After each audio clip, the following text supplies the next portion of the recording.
4 U.S. senators addressed members of the press at the King David Hotel in Jerusalem on Monday morning, hours before the official relocation of the U.S. Embassy, and all 4 were Republicans.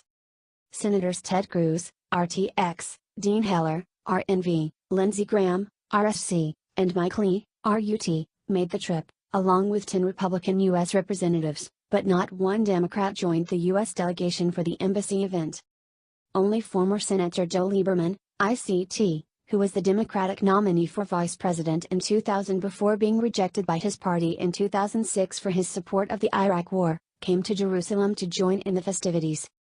2 journalists asked the Republican senators why no Democrats had come. Senator Cruz said, "That is a sad, sad manifestation. I wish we had every member of Congress here. Every member of Congress had the option before them to come." Senator Graham said that no one, Republican or Democrat, had been specifically invited to the ceremony, they simply chose to come or they did not. And he noted that only Republicans had come of their own volition. "It's not for me to tell you what that says," Graham said. "It hurts me." He noted that the absence of Democrats sent a dangerous message that Americans were not united in their support for Israel. "There's too much going on in this region to send mixed signals," he said. Breitbart News spoke to Senator Lieberman separately and asked him whether he was disappointed that no Democrats had come to the embassy opening.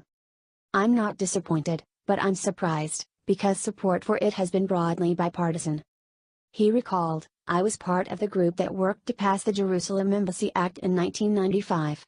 There was Bob Dole and John Kyle on the Republican side, and myself and Pat Moynihan on the Democratic side, and it got 95 votes. I don't want there to be a misimpression that this is a partisan act. And I would hope that Democrats understand that this is not a pro-Trump rally. It is a pro-U.S. Israel partnership, alliance rally."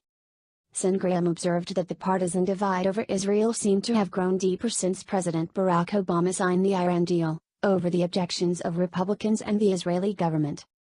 Senator Lee noted that Iran deal had lacked the consent of the American people. "There was no backup for this deal, not to the degree contemplated under the Constitution.